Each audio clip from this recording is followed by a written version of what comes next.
All right. Well, the fourth competency that I wanted to share with you is about thinking about being strategic when you're networking. And this is really a pretty simple skill, but it's interesting to us at Contacts Count when we use the networking competency assessment.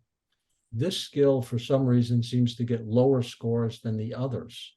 And I think that's because when people think about networking, they just don't think, well, strategic. What do I need to be strategic? Or, it just doesn't, I don't know, it doesn't fit in their thinking. And yet when you do think about it, as well, I'll share with you here, it makes perfect sense.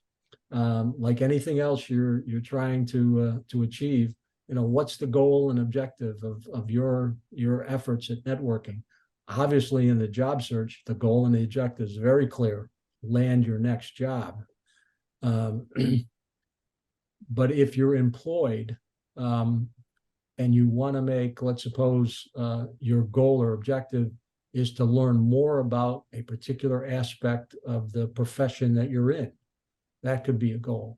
Your goal or objective might be, I'd like to find something where I could volunteer, which will fit into my busy schedule. I really do want to volunteer for some organization. That's a goal. I mean, goals could be almost anything. But what's your goal and objective? And the whole purpose of this, as I said earlier, is to make sure that the time and money you spend on networking, you get the biggest bang for your buck. You get the return on your investment. So who can help you?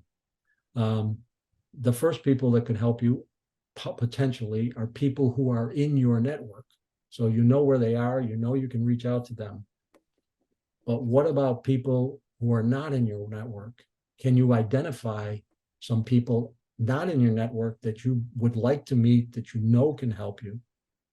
And then where are the people you need to connect to? Now, obviously, if they're in your network, you know how to get to them. But if they're not in your network, where are they? How do you figure out, can somebody in your network introduce you to one of those people?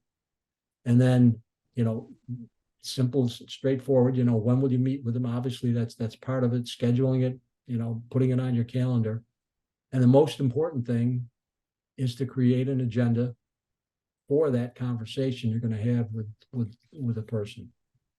Think about, what questions can you ask them? Certainly in today's world, everybody, if you're going to meet someone new, see if they've got a LinkedIn profile, and you can learn something about them even before you meet with them.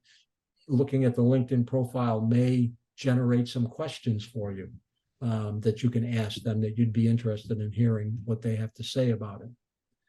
So putting that agenda together is an important part of just taking a strategic approach. And as I said, most important, because if you really have a good agenda, you put some thought into it, more than likely you're going to have a pretty positive interaction with the other person that you're meeting with.